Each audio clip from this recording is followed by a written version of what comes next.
Buhay namin, ano po, hindi lang po sa akin kasi marami pong nangyayari sa amin na, alam niyo po, nung kami po ay nakagraduate ng Bible School, akala ko po ay tapos na ako mag-aral. Pero nung nandun na po para sa field, sabi ko dito pa lang pala nag-uumpisa yung totoong klase. Ano po, dito pa lang pala nag-uumpisa yung totoong pag-aaral. Kasi doon sa Bible School, pag pili kami mag-off-cam ano po, at karaniwan talagang nagigisa kami pag pumunta kami dito. Ba't di namin kayo nakikita sa Bible School? Kasi naka-off-cam kami. Pero pag nasa field ka na, hindi pwedeng naka-off-cam ka kapag harap mo yung mga taong tinuturuan mo. Yes. Siyempre, talagang face-to-face na. So, ang pagpapasalamat ko po sa Panginoon sa buhay na, alam niyo po yung nangyari siguro po ay alam niyo yung nangyari sa Unisan. Pero alam niyo po, kapag titingnan natin siya sa positive side, mayroon pong magandang epekto. Ano po? Isang side na yung lugar ng Unisan ay bakit nag-down. Pero sa isang side ay hindi niyo po ba alam na kung minsan ay inaalaw ng Diyos na mangyari yon para yung isang tao ay gamitin doon at maging training ground yun. Kasi kung hindi nawagsak yun, sabi kung hindi nag-down at nawala yung gawain doon, hindi pa ako mapupunta ron. Ano po? Minsan yung mga pangyayari sa buhay ng ibang church, nagiging blessing para sa iba. So, tinitingnan natin siya sa positive side, huwag doon sa negative side. Kaya, yun po yung isang panalaking pasalamat ko doon na ito pala yung tinuturo ng Diyos sa bawat nagbimisyon na makikita mo ano ba yung dapat gawin. Kaya po, alam niyo po yung nangyayari sa akin doon. Sabi ko, Lord, kung kalooban mo na ako ay talagang dito mangaral, ay ikaw yung magpo-provide ng pangangailangan. Minsan po, nagkaroon po kami ng house to house evangelism doon. Talagang bundok siya. Parang sabi ko, wala na pong mga nakatira sa bahay. Sabi ko, anong iba-Bible study natin dito? Puro bubuyog yung nasa bahay. Yung anong tawag doon sa maliliit na bubuyog? Lukot. Yun, puro lukot. Sabi ko, mahirap Bible study ito. Ibang lingwahe nito. Ano po? So, sabi ko, madali yan naman. Tuugong lang ako, maiintindihan na ako. Sabi ko, bakit kaya? Ilan lang po yung napuntahan namin bahay doon and ang nag-response lang po ay isang pamilya, pinakadulo pa. Pero lagi kong naalala ay, sabi ko, lagi ko nakikinig sa preaching ni Pastor George, yung isa lamang kaluluwa na tumanggap sa Panginoon ay higit pa sa yaman ng sanlibutan, di po ba? So, unang Bible study ko po doon, talagang nilakad namin, maghapon kami doon, pero alam niyo po, hindi kami nagtanghalian.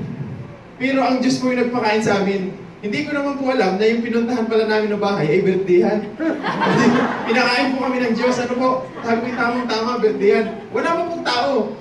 At sakto-sakto kami na po yung nag-pray. Kami na yung nag-pray sa bata na may birthday. Ano po? So, nung hapon na po, siyempre, pag sa lugar po doon, automatic, bago pa po yung mga kapatiran doon, yung iba, talagang susunduin po namin. So, kami ni Pastor Willie, Pastor, talagang gutom na. Hapon na mga bandang alas 5 na po, gutom na kami. Alam niyo po, pagdating namin sa sinusundo namin, alam niyo po nagpakain sa amin, Vice Mayor pa po. Birthday po kapatid niya, tinawag kami ng Vice Mayor, kumain muna kayo. Sabi ko talagang paglingkod tayo ng Diyos, hindi tayo hayaan magutom. Ano po, kasi higit tayo na mahalaga sa mga ibon. Saka, yun po yung isa kong pagpapasalamat sa Diyos na nakita ko na talagang hindi gugutumin ng Diyos kapag tayo ay naglilingkod sa Kanya. Amen. Ano po, at isi-share ko lang po, maiksi lang po, isang malaking pasalamat ko, kahapon lamang po, isa po itong malaking blessing. Buhay na buhay. Siguro po kahapon lang. Hindi ko naman kasi itinataas yung sarili ko kung hindi ako po ay nananampalataya sa Diyos at ang Diyos yung itinataas ko. Ako po ay nagdesisyon na, sige po, Pastor, sasama ako sa main. Pero aaminin ko po, ang pera ko po talaga nakas, ay 200 pesos. Araw po bukas, aalis na po ako nun. Nananalangin po ako, umagang-umaga. Nananalangin ako. Pero alam niyo po, meron sa aking isang anghel na tumabi, inabutan ako, merong nag-chat, pumunta ka dito sa bahay. Wow. Solve po yung problema ko. Kasi ayokong galawin yung nakalaman doon sa aking Gcash at siyempre, medyo negosyante rin po ako ng konti. Kumbaga iba yung pinaglalaanan nun, sabi ko ay, kailangan hindi ko ito magalaw. Lord, kailangan hindi ko ito magalaw.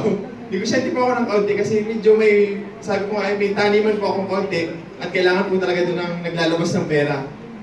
Tatawagin ko po siyang farm para medyo mukhang mayaman. Pag sabi kasing taniman ay mahirap. Pero pag farm, medyo mayaman. Di ko ba? Sabi, abang mayaman ka pala kasi may farm ka. Pero yun po ay maliit lang na taniman.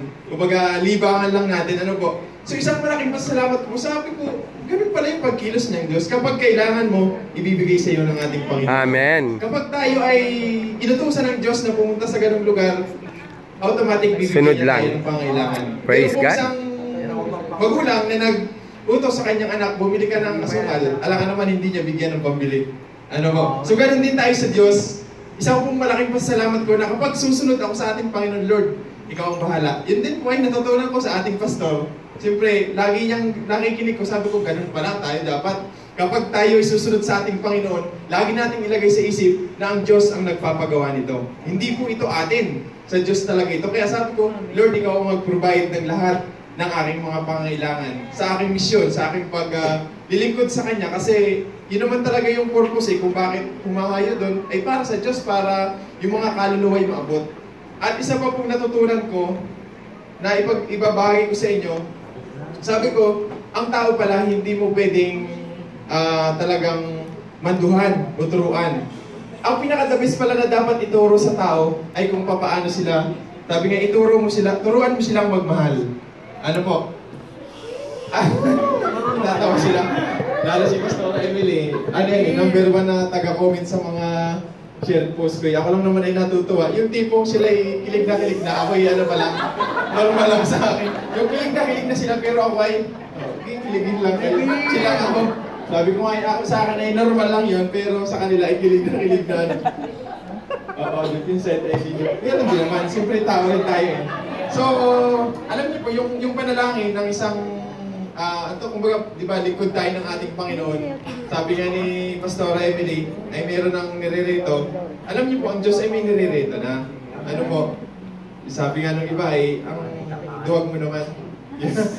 Di ba, sabi kanina, parang ang duwag naman ni Pastor. Minsan po, yung pag hindi natin galaw, ay hindi ka duwagan. Hindi, sabi nga ay, yun ay pananahimik na hintayin natin yung sagot ng Diyos. Amen. Hindi tayo basta banat ng banat.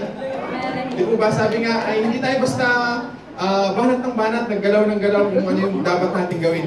Hintayin natin yung approval ng Diyos. Kapag sinabi ng Diyos, sige anak, go na. Sabi nga, nandun yung katagumpayan.